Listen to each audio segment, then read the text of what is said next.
Kababayan Today, kasama pa rin natin si Marvin Gapultos for Foodie Fridays. Marvin, it's so exciting that you've got this cookbook, the Adobo Road Cookbook. It's very exciting because you're really putting us on the map. That's what's really something that we can all be proud about as Kababayans. But as we know, Filipino food is not very accessible, especially the restaurants. So what advice would you give to non-cookers or people that really haven't explored in the kitchen? When it comes to this book, can I just learn how to make the recipes by trial and error? Of course. I mean, the book is meant for home cooking, and there may be some things that are a little time consuming, but nothing's too difficult for a beginner cook. And that's the great thing about Filipino food is anybody could make it, and it's such a people get the idea that it's something so exotic, but it's not. You could get all the ingredients. Because I'm intimidated, honestly.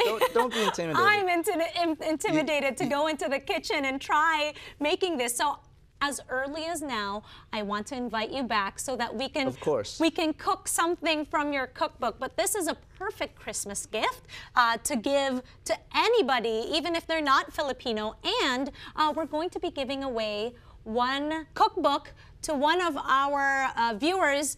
All you have to do is go to our Facebook page, and we'll show you guys what you have to do, the mechanics, in order for you to win this, okay? But let's just, thumbing through this, I was hoping that we could talk about the pork and shrimp dumpling soup.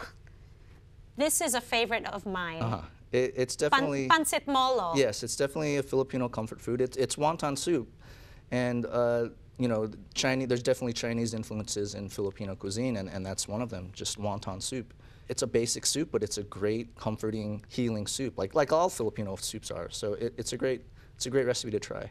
All right, and I take it that all the Filipino food that is synonymous with our culture, like lumpia, is also here in the cookbook. Let's talk about burnt lumpia, that blog. Yes. How did you manage that? I don't know. I wanted to just start. It was at the time when like I said, I came and started learning about Filipino food, and I just wanted to document what I was going through and kind of try and connect with other people, with other Filipinos and even non-Filipinos. And it was fun, just learning new techniques and recipes from my mother and grandmother. So it was kind of all an amalgamation in the blog. Okay, well, I know it took you about a year to create the cookbook, right? But this is out in the market. Where can people get a copy of this? You could find the cookbook on Amazon, or you could find it at your local bookstore, like Barnes & Nobles or independent bookstores. And if your local bookstore isn't carrying it, just ask for it, and they'll order it for you. So it's very accessible. Well, congratulations, Marvin. I look forward to you coming back. Of course, I would love to. And we can cook. And I wanted to ask, do your children cook in the kitchen with you? They do. I have a 5-year-old and a 9-month-old, so not so much the 9-month-old, but my 5-year-old does cook in the kitchen with me. And already as early as now, is he showing preferences on the kind of Filipino food that he likes? Definitely. He likes things like arroz caldo, he likes adobo.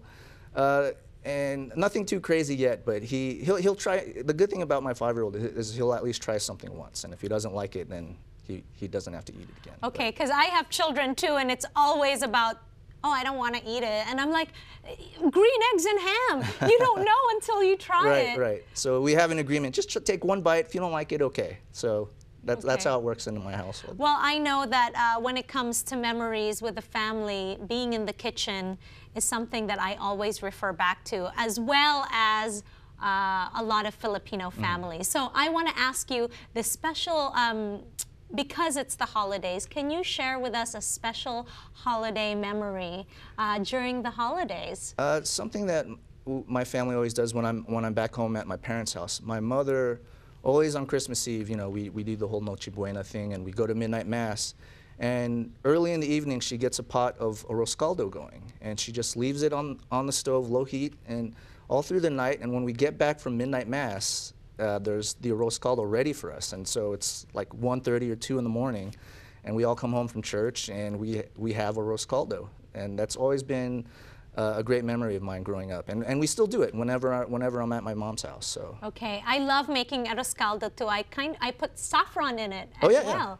Yeah, so arroz caldo is one of those recipes like adobo where it varies from family to family. Exactly. So Yes. every Filipino household has a different take on our dishes. So. Wonderful. Thank you so much for sharing your special holiday memory. Thank you. And also for coming and talking to us about the Adobo Road Cookbook. Remember, you guys go to our Facebook page and you can win this for the holidays. And once again, this special holiday memory is brought to you by Godiva Liqueurs. Godiva Liqueurs brings you the chocolate martini that makes an entrance. Maraming salamat for watching Foodie Fridays with Marvin Gapultos. We'll be right back here on Kababayan Today.